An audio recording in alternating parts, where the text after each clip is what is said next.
वयानुसार माणसाच्या सवयी देखील बदलत जातात ना. आपल्या खूप आवडीच्या गोष्टी सुद्धा आपण इच्छा असूनही करत नाही. कारण काय, तर वेळ आणि इतरांनी तयार केलेली आपली इमेज. नकळत आपण चिडचिडे होत असतो.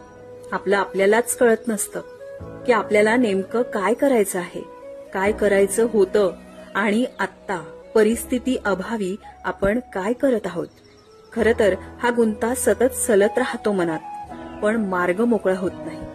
किंवा कधी कधी मार्ग असतो, पण जाणीवपूर्वक आपण दुर्लक्ष करतो त्याकडे. कितीही हवाहवासा वाटला तरी तो सर्वांच्या हिताचा नसतो ना. वेळेनुसार सगळंच काही बदलतं हो. कधी काळी फक्त स्वतःचा विचार करणारे आपण कधी संपूर्ण कुटुंबाचा विचार करू लागलो हे आपल्यालाही समजत नाही. कोणीतरी आपल्यावर अवलंबून आहे याची जाणीवच आपल्याला जिवंत ठेवत असते.